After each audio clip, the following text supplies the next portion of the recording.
こんにちは、ゆうたです。今日は記憶的ルームにやってきました。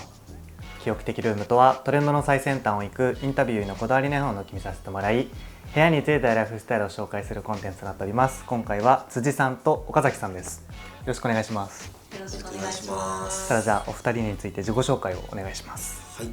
僕が、辻サイトと申します。で、職業はプロダクトデザイナーをやってまして、量産品とかそういう商品のデザインとかをしたりしてます。はい、岡崎睦美と申します。都内の制作会社でウェブディレクターとか制作進行してます。よろしくお願いします。お願いします。というわけで今回紹介していただくこちらのご自宅が間取りでいうと 1LDK になるんですかね。そうですね、はい、1LDK になります。だいたい平米数はどれくらいのご自宅？だいたい38平米ぐらいですね。はい。ということで、ご自身で制作されている、家具だったり、プロダクトのアイテム、そういったものだったりとか、あとはお部屋のこだわり、ちょっといろいろお話をお伺いできればなと思っておりますので、今日はよろしくお願いします。よろしくお願いします。ではまず最初にリビングの方をちょっと紹介をしていただきたいのと思いますので、案内してもらってもよろしいですか？はい、こちらです。はい、どうぞ。失礼します。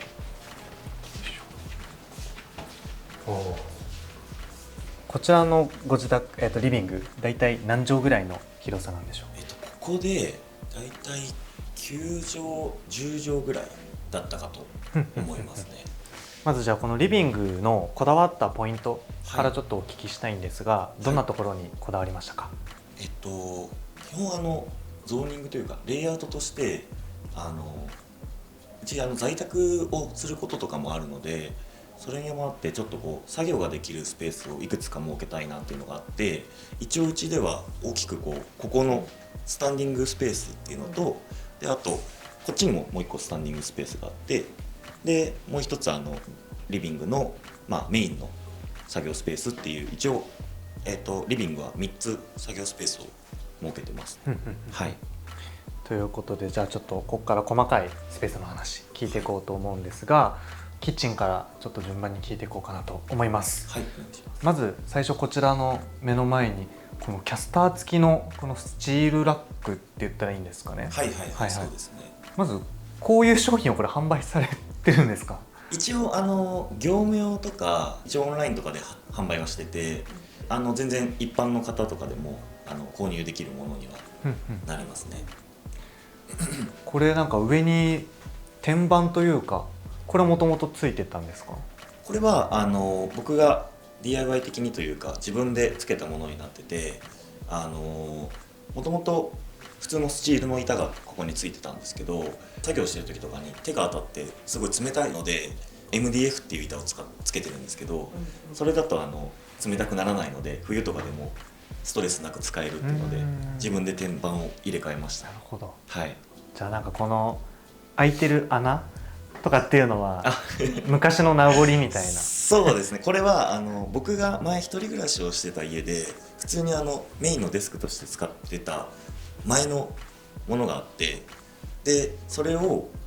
有効活用してこの板にはめ込んでるので、その名残でちょっとなんか謎の穴が開いちゃってるんですけど、そんな感じになりますね。今このスペースは主にお仕事以外にそれこそなんか他の使い方することありますか？結構そうですね。スタンディングで作業するのと別に2人で結構料理することが多くて、でそこでメインはこっちのキッチンの方で作業して、でこっちでスペースがない時とかになんか食材切ったりとか料理したりしてますね。ちなみにこのスチールラックはどちらで購入されたんですか？こちらがおそらくなんかアットスチールさんっていうそのオンラインのスチールラックの販売してる会社さんで買って、普通のいくつか重量ごとにレベルがあるんですけど、これは軽量型ってやつじゃなくてちょっと重いやつにも耐えれる中量級っていう多分モデルのやつだったと思います。でそれももともとここに僕が自分で企画してその販売をしてる商品を販売してたりするんですけど、でそれの在庫をここに全部こう積んでた時期があって、でそれだとちょっと重量が割とかさんじゃうので、軽量のやつじゃなくてちょっとしっかりしたものをつけたいなっていうので、こちら選びました。はいはいそしたらじゃあまたそのお隣行こうかなと思うんですけど、ここのキッチンのスペースもまずそれぞれでなんか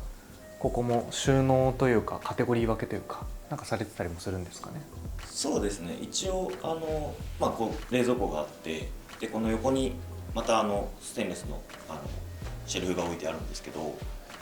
このシェルフ自体は左にあるキッチンの延長的な感じで使うことが多くて、上はコーヒーとかお茶とかなんかこう飲み物系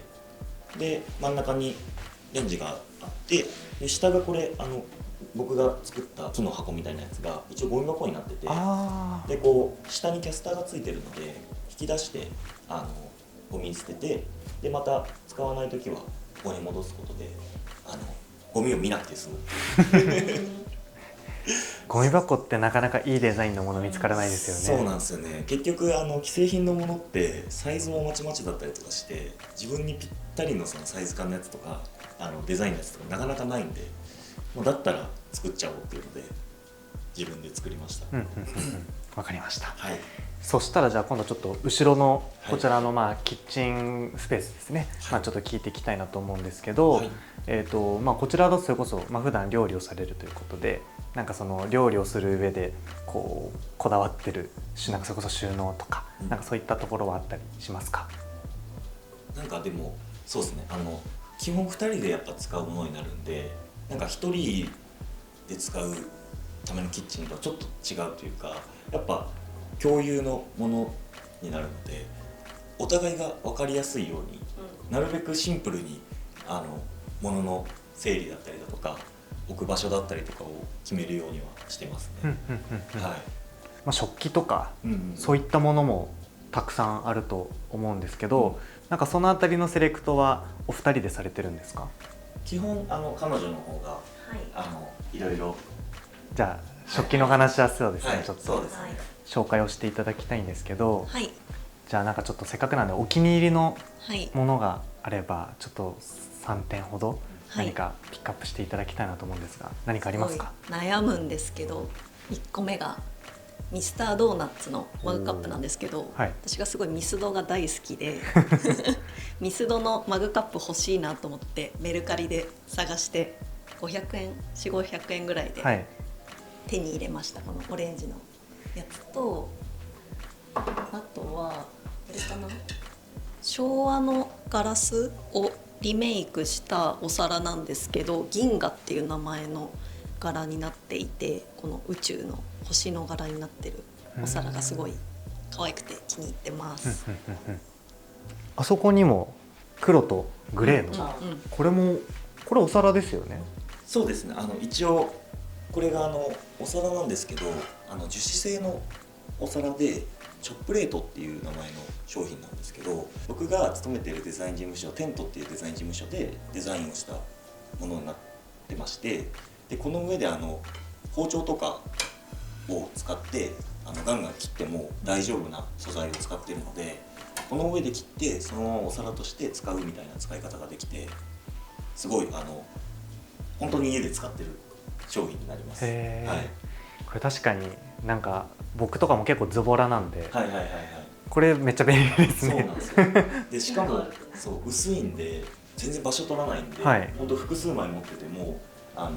収納もしやすいし、で洗うのも楽だしで、もう、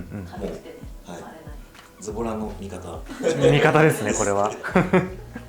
わかりました、ありがとうございます。続いてこちらのスペースはどのようなスペースになりますか？こっちは割と物置的なストレージ兼ここで一応作業ができるスタンディングデスクみたいな場所になります。ここもまず先ほどとこの一緒のスチールのラックですよね。そうですね。こっちはさっき言ってた軽量のそんなに重いものを置かない、多分一番一般的なやつだと思うんですけど、で色はさっきと違ってちょっとグレーの濃いめのグレーにしてて、他の内装材とかと合わせて選びました。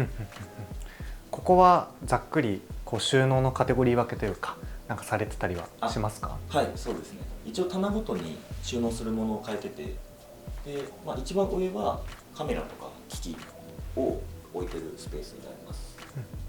で、下が、スタンディングデスクになってて、でその下にプリンターとか紙物とかの一応在庫を置いたりしてます。で一番下が僕が普段なんか試作作る時とかに使う工具だったりだとか、あと商品の在庫を置いたりしてます。はい。じゃあちょっと順番に上から、アイテムについてもお尋ねしていきたいんですけど、はい、カメラガジェット系が結構たくさんありますが、割とそのあたりはお好きで買ってしまうみたいな感じなんですか？そうですね。一応僕のものとその彼女のものがあって、でそれぞれ多分2台ずつぐらい持ってるんで、どうしてもちょっとこう多くなっちゃうんですけどはいはい。でもなんかめちゃくちゃ強いこだわりはなくて、結構商品の撮影とかをするときに物撮りとかでカメラ使う機会が多いので、そのために買ったって感じですね、僕は。ちなみに普段カメラはどれをメインで使われてるんですか？普段はソニーのアルファシリーズを使ってまして、僕のメイン機器はこのアルファ 7R3 っていうカメラになります。やっぱりソニーはどういったとこがいいですか？そうですね、なんか個人的な感想としてはすごい見たまんま撮れるとか癖のない写真が撮れるんで、なんかそういう商品の物撮りとかそういうのをするのにはすごい僕はいいなと思っていて、他のカメラとかでちょっとこうなんていうんですかね、フィルムっぽく撮れるやつとかすごいこう印象がつけれるような、ちょっとこう一癖つけれるようなものとかもあったりすると思うんですけど、僕はあくまで物撮りがメインなのでそれに向いたカメラを買いました。わかりました。ありがとうございます。はい。そしたら、その下ですかね。はい。こちらが、作業スペース、ワークスペースということで、ここもまずはその天板を引いてらっしゃるんですよね。はい、そうですね。これも他の DIY の時に余った板を使って、で、さっきと同様に作業する場所なので手が当たっても冷たくないようにここに木の板を引いてというか、ただ置いてるだけなんですけど、やってますね。はい。これ高さ変えて作業スペースが何パターンかあるのいいですね。そうなんですよね。実際やっぱ在宅が多くなったりするとどうしてもこう作業と作業の間とかでこうスイッチするためになんか座ってるところからこう立ってるところとかで移動できた方がなんか気持ちが切り替わるのかなと思ってて、その辺は結構意識してレイアウト作ったりはしてるかもしれないです。あとこの辺は小物ですかね。結構、仕事に使ってる道具、小道具とかそういったものもあるかと思うんですけど、この今ペンタレとして使われてらっしゃるもの、これもなんかデザイン面白いですね。そうですね。これシンクオブシングスって原宿にある福洋さんがやってるショップがあるんですけど、そこのイベントみたいなのでなんか専門的な道具を日常の暮らしに使おうみたいな展示があって、それをこういうハサミとかペンとかを立てて使って、なんか色がすごい可愛いなと思って、なんかインテリアの差し色にちょうどいいなと思って買いました。あとはそのお隣とかのこの時計もスタイリッシュですね、デザインが。そうですね。これもブラウンの時計で、僕が一人暮らしの時に買ってずっとあるって感じですね。なんかそんなめっちゃ強い思い入れはないんですけど、ずっとありますあとはそのお隣とかですかね。これもさっき言ってた、シング・オブ・シングスのその展示で買った多分実験用のシャーレなんですけど、安くて実験用なんで、でいいなと思って買ったんですけど、結局何も入れれずに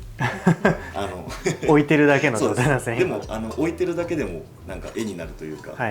いいんですごい満足してます。そのお隣とかは、ここはどういったものが今入ってるんですか？この辺はお香だったりだとかですね。へえ、それお香なんですね。これ紙のお香でこういう感じになってて、すごいこのままでもかなりいい匂いがするやつで、なんか紙屋さん、紙のデザイン事務所、紙のデザイン事務所が作った紙のお香って感じで、これ普通に燃やしてお香として使うこともできるっていう感じの、お香は普段からいろんなもの炊かれたりとかするんですか？そうですね、他にも水色のトートバッグにいろんな種類のお香を入れてたりとかして、夜に炊いたりとかしてます。下は、アーカイブボックスとかがいくつかあると思うんですが、そうですね、この辺りも2種類今置いてあるんですかね、デザインとしては。そうですね、この左の方がバンカーズボックスになって、でこの真ん中のやつはハイタイドっていう文具とかを売ってる会社の商品になります。なんか卵のパックの素材と同じものを使ってて、ですごい面白いなと思って買ったんですけど、かなり気に入って使ってて、中に工具とか重たいものを入れてるんですけど、それでも割となんか持ってますね。で値段もそんなに高くなくて3000円ぐらいで買えたんじゃないかなぐらい、感じだったと思います。お手頃ですね。あとは普段作業されるときはここに椅子というかあれですか、使って作業されるみたいな。そうですね、ずっとスタンディングしてると結構しんどかったりもするので、なんかそういう時にちょっと腰掛けられるぐらいの椅子があればいいなと思って、でこれももともと僕が一人暮らしした時に買ったやつなんですけど、なんかアメリカで作られてる木製の脚立で、本来は椅子としては使わないものなんですけど、なんか高さが多分550とか600ぐらいのすごい微妙な高さで、そういう椅子ってあんまり既製品でなくて、でちょうどいい、いろいろ探した結果ちょうどいいのがこの脚立だったっていう感じですね。わかりました。ありがとうございます。そしたらじゃあお隣に、植物ですかね。そうですね。このお家で唯一ですか、植物は。今のところまだそうですね、この子しかいなくて。これちなみに何の植物ですか？これはエバーフレッシュっていう結構多分観葉植物とかではメジャーなというか、割とあるやつだと思うんですけど、立川にある植物のお店で買って、で初めすごいもうほんとこれぐらいのちっちゃいやつだったんですけど、どんどん大きくなっていっちゃって成長してもう今収集つかないこういう植木鉢とかそのあたりのはなんかこだわって購入されたりとかしましたか？そうですね、もともとそれこそちっちゃかったんで、もっとサイズの号数のちっちゃい鉢を使ってたんですけど、どんどん大きくなっちゃったんでちょっと変えないとなと思って、でネットで購入して、なるべくシンプルなものをと思って、あと家の色合いに合うものをと思って、こちらを買いました。あとはそのお隣、こちらはここは何をこれを収納されてるんですか？これは普段試作とかなんかDIY とかで使う材料の端材をなんか置き場所がすごいこういう長いものとかって困っちゃうので、ここに全部まとめて置くようにしてますね。これ入れてるこのケースというか、可愛いですねこれ。そうなんですよね。これフォークっていうブランドが出してる紙のカゴになってて、なんかすごいこう円筒形のカゴってそもそも可愛いなっていうのと、でなんか取っ手もこうちょっと革の取っ手がついてたりとかして自分で組み立てて使うんですけど、すごいいいなと思って買いましたね。わかりました、はい、ありがとうございます、はい、続いてこちらは、ダイニングスペースみたいな感じなんですかね。そうですね、はいはい、ダイニングスペース兼、まあ基本もうここにずっといるみたいなって感じの場所になります。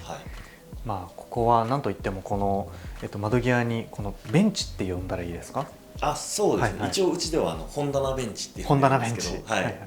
これは既製品じゃないですよね。そうですね、これも、僕が DIY というか図面を描いて設計をして製造してくれるところに頼んで、組み立ては自分でやったみたいな感じのものになります。設計の上でこだわったポイントというか、なんかあそうるんですか？ですね、やっぱサイズ的にも多分うちのメイン的な家具になるだろうなと思ったんで、やっぱかなりこう初めね結構話あって、でもともと僕ソファーが家に欲しいなと思ってて、なんかくつろげる場所があったらいいなと思ってて、で彼女は彼女で本を収納できる場所が欲しいっていう話をずっとしてて、じゃあもう本棚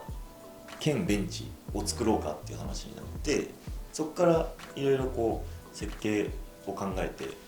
でまあめっちゃこれシンプルな形なんですけど、割と半年ぐらい設計にかかってて、工夫というかまあなんか考えて作ったんですけど、はい、それこそこの本当へりというかあれですよね、サイズもぴったしですもんね。はい、ここと合うようにとか、あと合板っていう木の板があるんですけど、規格が決まってて、でそのサブロク板っていう規格があるんですけど、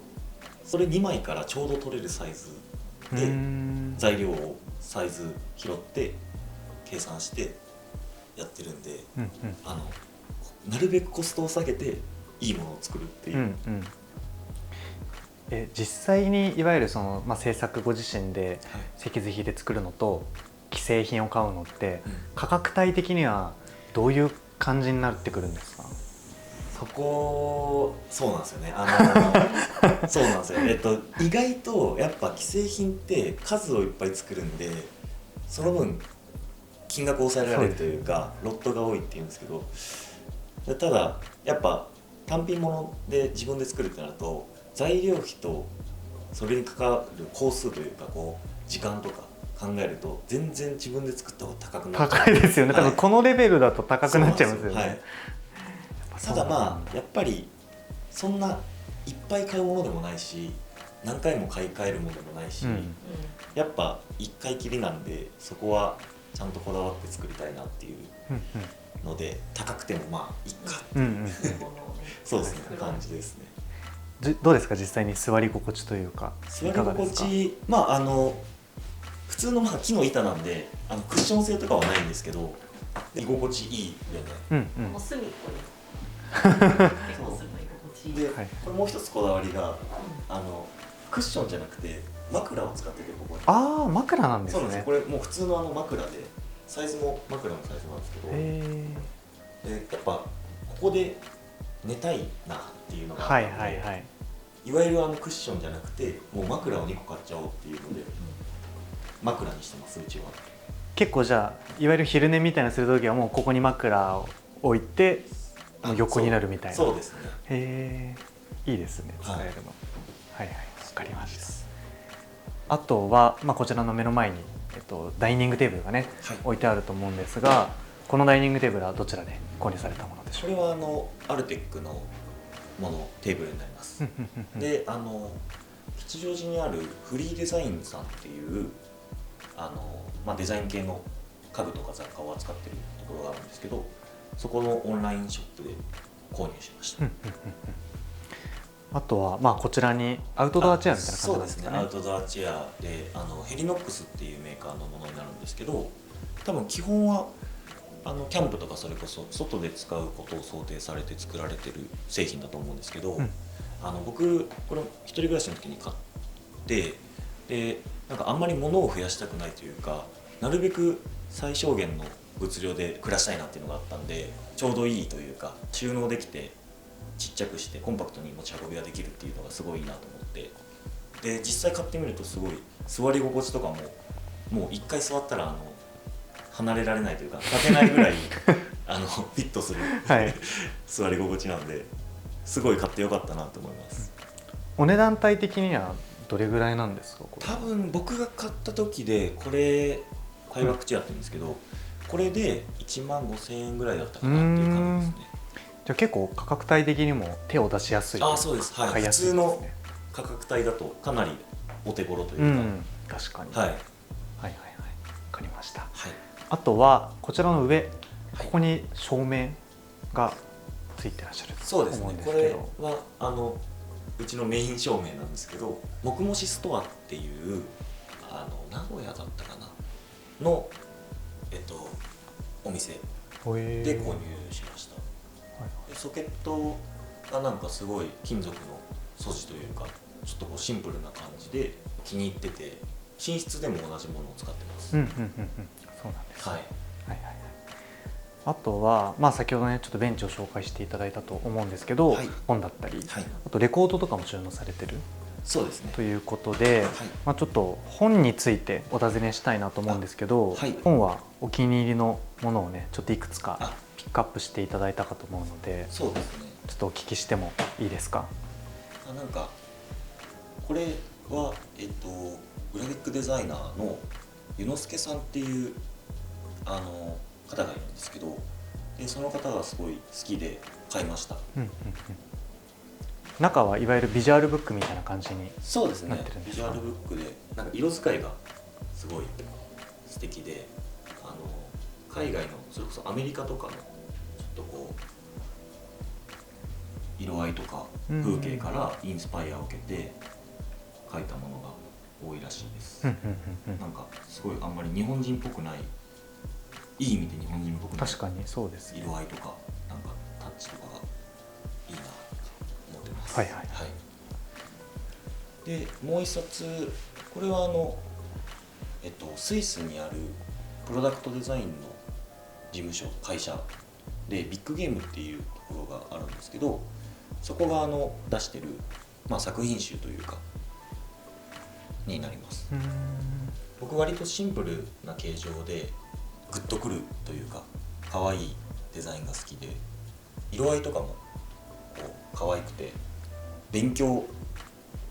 しつつ確かにもう写真も綺麗ですね。すごい。そうですね。エディトリアルも、それこそ日本の仮木家具とかでもデザインをしているようなデザイン事務所でもう世界的に活躍されてる、これですね、とかデザイン事務所なんですけど、はい、分かりました。ありがとうございます。はい、ありがとうございます。あとは、ちょっと先ほどもお話に出たこの音楽レコードってところのちょっとお話をお聞きしたいんですが、レコードは岡崎さんが集めてらっしゃる。私がすごい好きで集めてるんですけど、これが金子綾乃ちゃんのレコードが好きで、飼ってる猫のジャケットなのと、あとお父さんから引き継いだ松田聖子のレコードがこれ以外にもあと5、6枚ぐらいあって、お父さんが当時20歳ぐらいの時に買ったものをもらってうちで聴いたりしてるのと、あとレコードって結構いろんな色があるのがすごい面白くて、黄色のレコードで光に透かすとすごい綺麗ですね、見てるだけでもすごく楽しいのと、あともう一枚お気に入りあるのはこのピンク色のレコードです。これはどなたの？これはボーイ・パブロっていう海外のアーティストなので洋楽ですね。で4曲と3曲ずつ両面で入ってるのがすごい気に入ってよく聴いてます。結構音楽レコード買われるときはそれこそジャケット買いというか、そういうのも結構多いですか？そうですね、やっぱりジャケットが好きで物として買いたいなって時とかにレコード買うので、基本はこの Spotify で聴いて特に好きなアーティストとかはこうやって買って集めたりしてます。わかりました。ありがとうございます。ありがとうございます。続いて寝室を紹介していただきたいなと思います。まず寝室のこだわったポイントからお尋ねしたいんですが、どんなところにこだわりましたか？そうですね。ベッドは置いてるんですけど、それとは別にちょっとデスクを、寝室に置きたいなっていうので、お互いが例えば在宅とかで作業になった時にで打ち合わせとかで会議とかが例えば必要になった時に向こうだけだとかぶっちゃうとできなくなっちゃうんで、でこっちに臨時のデスクを置いてで、そういったシーンの時にはこっちと向こうで作業とか打ち合わせができるようにっていうのでデスクを置いてますここのデスクチェア、こちらもなんかすごいしっかりとした椅子を使ってらっしゃると思うんですが、この椅子は私が一人暮らしの時に買ったんですけど、自分が水色とグレーの色合いがすごい好きで、バーテブラだと色をこの座面とこの座るところで好きな色選べるので、ここを自分の好きな色にして、あと木をこの机と合うような明るいオーク材の色にして自分でカスタマイズしたものを今使ってます。作業とかすごい快適にできそうですね、この椅子は。そうですね。あと何より見た目がすごい可愛いので気に入って毎日楽しく座らさせてもらってます。はい。あとはそれこそこのデスクの上とかには、これプロジェクターですか？そうですね。これも僕が一人暮らしの時代から持ってきたものになるんですけどX ジミーっていう海外のプロジェクターを作ってるメーカーのもので、ハローっていうシリーズのものになります。大体多分10万しないぐらいだったかなと思うんですけど、でうちテレビがないんで、その代わりにプロジェクターを置いて、例えばネットフリックスとかアマプラとかそういった映画見たりだとか、あと今TVer とかでもテレビ見てたりするんで、もうこれ1個あれば十分かなっていうので重宝してます、やっぱり高いプロジェクターだと映りというか綺麗ですか？そうですね。結構よく言われるのが発色というか光がやっぱ強いんで、黒とか沈んだ色とかでもちゃんと見えるので、割と明るい時間というか夕方ぐらいだと全然はっきり見えるというか。じゃあもう本当にここで寝ながらそうですね、見れるみたいな、もう最高の最高ですね。最高の場所ですね。わかりました。ありがとうございます。ありがとうございます。はい、ということで辻さんと岡崎さんの記憶的ルーム撮影させていただきました。そしたらじゃあ最後にちょっと軽くお話をお伺いしたいなと思うんですけど、このお家全体のコンセプト、言葉で表現するとしたらどんなご自宅でしょうか？そうですね。やっぱ仕事をする場でもありますし、あとはプライベートというかフリーの時間をちゃんと過ごす時間でもあると思うんで、そこのバランスみたいなのをすごい意識してちゃんと仕事できてちゃんとプライベートも充実できるような場所にしてるっていうのと、あと同棲してるんでそれぞれの所有物だったりだとか趣味のものみたいなのをここ居心地よくというか無理なく共存させたいなっていうのを意識しながらいろいろ考えたりしてます、はい。それこそもう仕事できるスペースでいうと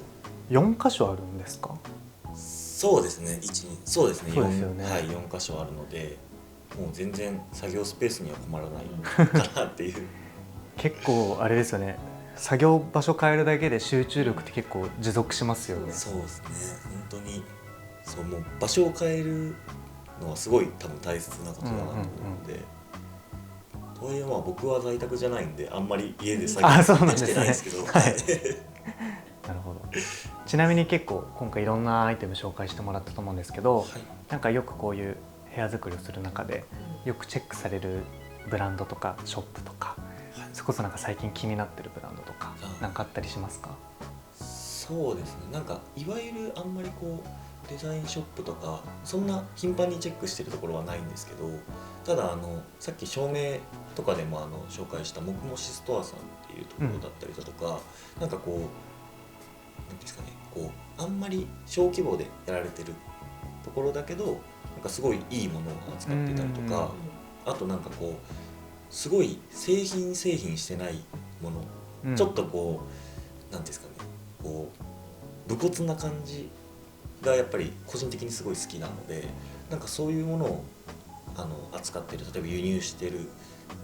商品とかを扱ってるものとかお店はすごい好きですね、個人的に。はい、わかりました。ありがとうございます。はい。